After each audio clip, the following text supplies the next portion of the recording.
until lately. Yeah. Yeah. Fuck it. I'm not going to talk about it. I'm not going to talk about it anymore. Well, okay. Because I'm in this little tournament that the KC Comics were putting on where they give you 3 topics and then you write jokes about them and then people vote on who they like better. All right. And they go, 2 people go head to head, and I have chat. And then I said, and I thought, and it's not that funny. That's good. It's a thinker. That took me a second to get. I made a word. Yeah. Joke. Like I misunderstood a word and it turned into a joke. Yeah. This is why.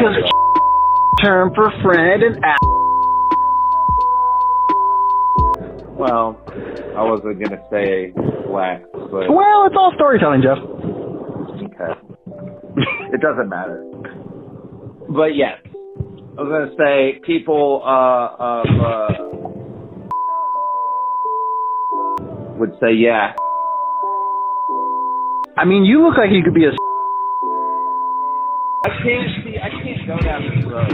So on that subject then of the tournament, like how do you arrive? Like because that's kind of a pun, that one. Are you anti-pun or are you okay with the wordplay in the right context? I mean, I think people who are good at it, it's a really cool technique. It's just my mind never worked that way. So that's why I'm really bad at writing like jokes. I usually am just my comedy is just someone getting frustrated on stage, and you know what I mean? They're not like jokes though, where there's this reveal and you're like, oh, I really admire people that can do that. I've just never been able to do that. So see, I like your style because I don't care for a lot of the more, I do love the wordy pun, like Carlin and stuff, like you can't finger your prick, but you can prick your finger, I love that stuff. But I also love like you have a joke that kind of defies, it's one of my favorite jokes of yours that always sticks in my mind, and it defies classical structure, where it's like, it's the Tinder joke about plenty of fish. And essentially the punchline is just like, this is Tinder, we're here to fuck. And you take that weak shit to plenty of fish. This is Tinder, we're here to fuck. And so that's not like a twist, that's not a callback, that's not like, but it's hilarious because it's like a good point. Yeah, that's all my... well, thank you, first of all. That's very nice of you to say. But yeah, that's mostly where I thought I could start. The people I watched that made me think maybe I could do comedy were like Bill Burr. He's amazing. I'm not even saying that I'm comparable in how good he is, but his style was it's just him making points. That's all he does. Right. So that's a very good way to put it, yeah. But I do envy the people who can like make these damn clever, witty, quick word thingy-madoggers. Can I tell you my favorite joke that I've ever written, but I don't do it because it just doesn't work? Sure. All right. So the movie Seven? Yeah, it's one of my favorite movies. Okay, well then you should get this joke. And so this was the joke. Never worked on stage. It's my favorite joke I've ever written because I find it clever. Right. So I watched the movie Seven recently, and I can't believe I was surprised by the ending. If you didn't know, Brad Pitt finds his wife's head in a box, and I knew from the second I saw it, I would have got that today, because in my experience, anytime my wife has a bloody box, it always ends in head. No, it's very nice. So now I love that joke. I'm not gonna lie. Like it hits all the bases, goddammit, but it doesn't really work. The people don't laugh, but I love it. They have to know I think you set it up well too. I don't understand why no one is getting that. Yeah, I don't know. Bloody box always leads to head. I love it. That's thoroughly disgusting. Maybe that is also possible. But I learned a lesson. I was at the Goods one time, and Von Sprecken did a joke, and no one laughed. And he's like, I don't give a fuck what you all say. That's fucking clever as shit. And then Chuck Roy goes, clever, but not funny. Right. And it's like, oh, no, you're right. It's like, clever, that's great. That's a line from Fight Club. He's like, you're clever. And he goes, thanks. He goes, how's that working out for you? And he goes, good. He goes, keep it up. Yeah. How's that working out for you? What, being clever? Yeah. I remember. Yeah. So it's like we can be clever, but that's not really the job. Yeah, and there are a lot of comics like, yeah, I have noticed that. And dude, for me, so to go back to your question, I don't really like the word stuff a lot of times. Because if there isn't that like visceral thing in there, I don't connect with it, which is why I like a Bill Burr guy or like Chris Rock or those people who just kind of talk, you know what I mean? Right. No, I agree. I love those. Daniel Tosh, you know, he does like a mixture of a little wordplay, but mostly just statements. Right. But yeah, if there's no emotional pull or connection with the joke, then it's one of those jokes that makes me, I think LOL instead of actually laughing. Right. You know what I mean? I'm like, oh, nice.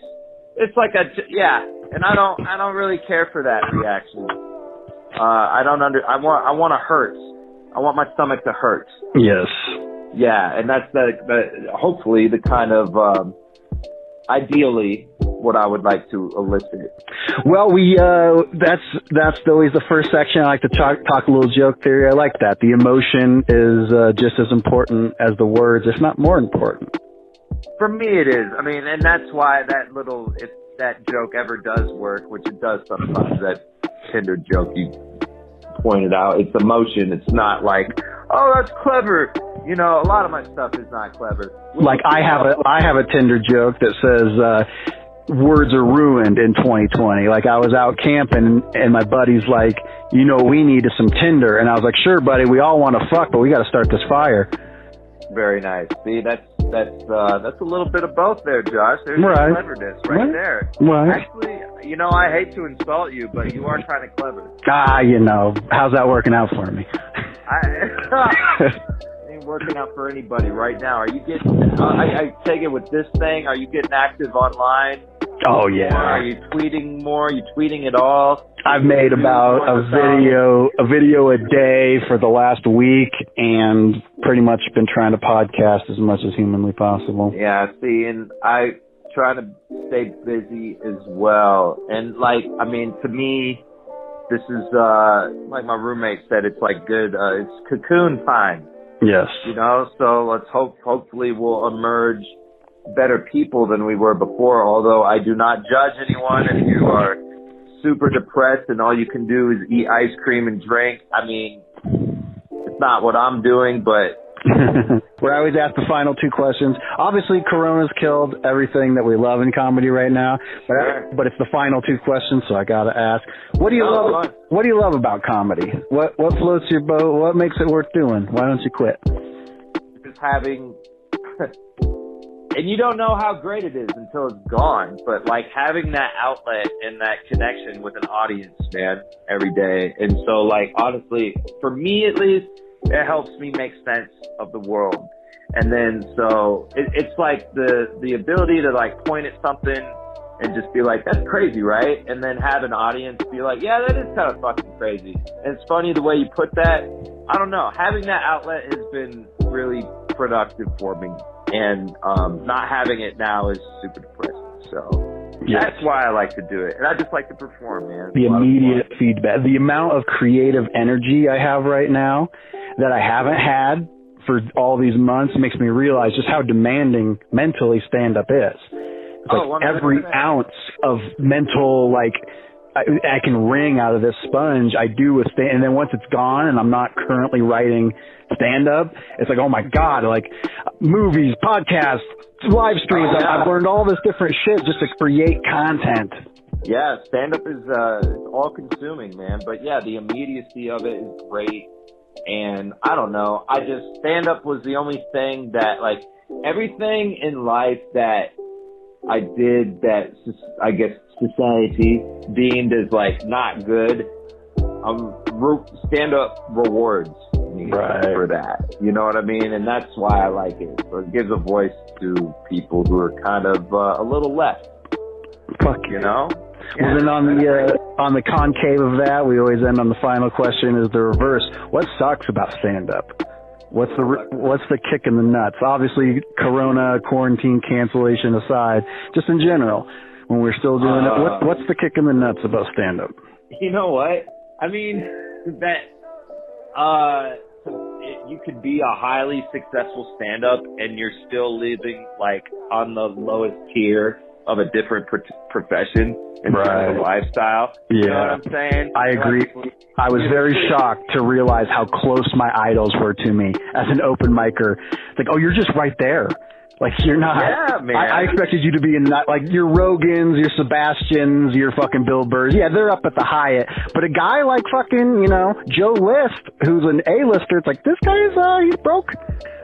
Bro, he's broke. He's in a shitty hotel. He fucking feels like he's destroyed at the end of the night. He's still got to deal with ungrateful fucking people, whether it's like a booker or maybe an audience member or whatever. I mean, that's part of the game. But yeah, like, you can be flying high as a stand-up, but if on paper your life next to like a fucking dental assistant is just like it's probably not even the same. It's probably less. But I don't do this shit for the material amenities, you know what I mean? So, but yeah, that's kind of what sucks about stand-up, I guess, is that there's no artist middle class, you know? At least it doesn't seem that way. No, that's a good, I like that. Well, that's where we're going to end. That's a goddamn good point, fucking, in art. How you end on the I always end on the negative.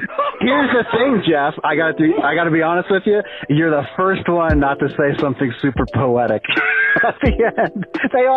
Every episode ends with like, what do you hate about stand-up? And it's some like thing that encompasses like the human struggle. And Jeff's like, we ain't getting paid. Yeah, I mean, that's basically it. Well, yeah. Not in the mood for poetry. All right, well, listen. I gotta go. You have to go. We have to go. We gotta go, but we got it, baby. It's in the can. Jeff Nelson, you're one of my favorite people in stand-up, and I can't wait till I can see you again and kiss you on the face. Yes, same here, Josh. Thank you very much. Thank you for doing the podcast, homie. I'll talk to you soon. All right, later. Bye.